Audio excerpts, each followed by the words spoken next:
I hated Korea. I still do, in some ways.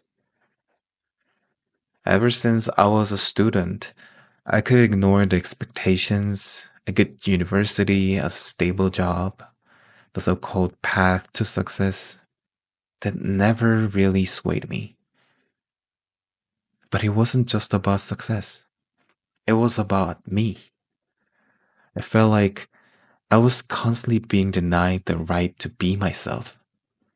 Even my personality had to fit into a mold.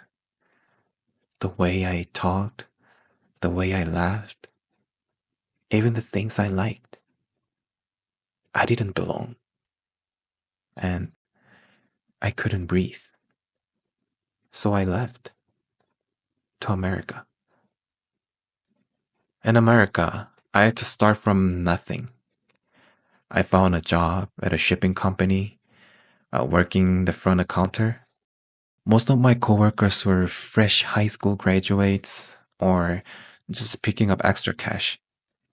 At first, I could barely understand what they were saying, even customers.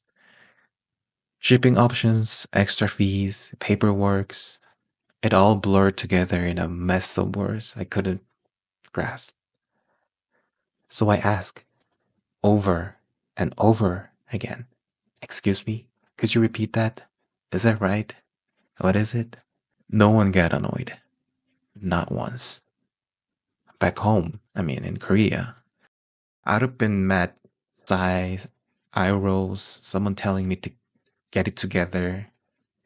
And here, people just helped me. So I listened to them. I practiced. Then I used their words on next customer. I pushed myself to take orders first, to step up when help was needed.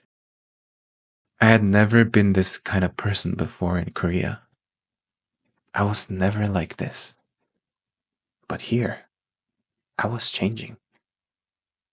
For the first time, I felt like I was just me.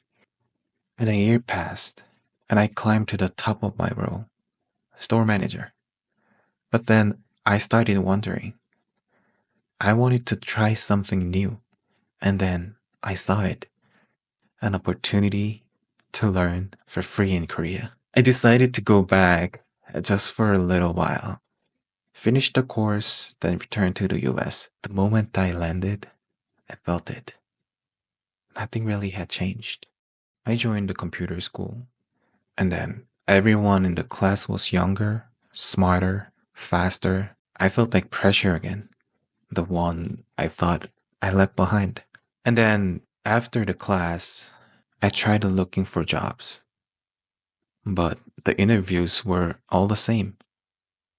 We'll hire you as entry level employee, but on paper, you need to say you're experienced.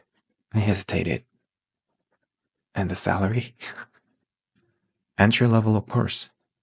The experience is just for show. That's when I knew that I can't do this. Then I found an internship. I thought maybe this was my chance, but the person who hired me kept pushing me out, constantly criticizing me, make it impossible to stay. 2 months later, they forced me to resign. Later, I found it out why.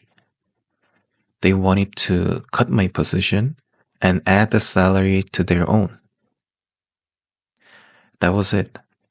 I gave up finding a job in Korea. And for survival, I started cleaning. At first, I thought it would be okay. A simple work, wiping downstairs, emptying trash bins, cleaning bathrooms. But it wasn't just the job. It was how people saw me.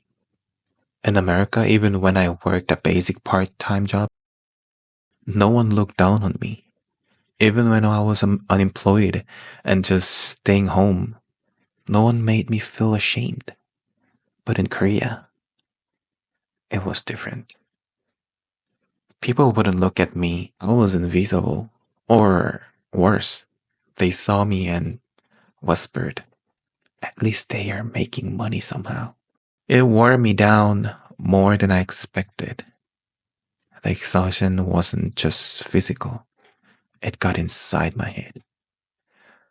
One day, I caught myself thinking, maybe if I got into an accident and had to stay in the hospital, I could finally rest. That's when I realized I had to get out. I started learning AI. During the day, I cleaned. At night, I studied. At first, it was just desperate escape. But as time had passed, I actually started enjoying it. A few months later, I finally landed a job in AI, but I still had to keep cleaning just to survive.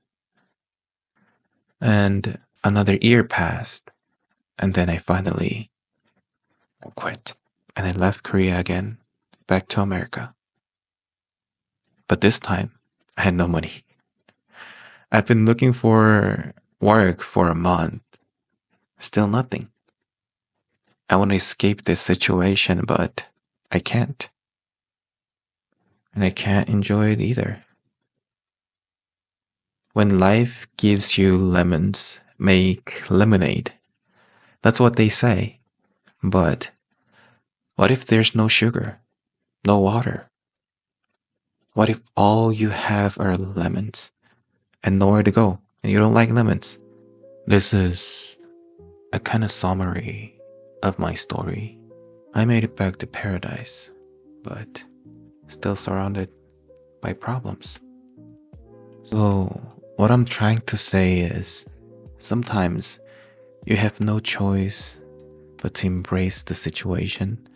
But what if you can't? What if there's nothing to enjoy and you don't like lemonades? Even though I won't give up. I can't give up.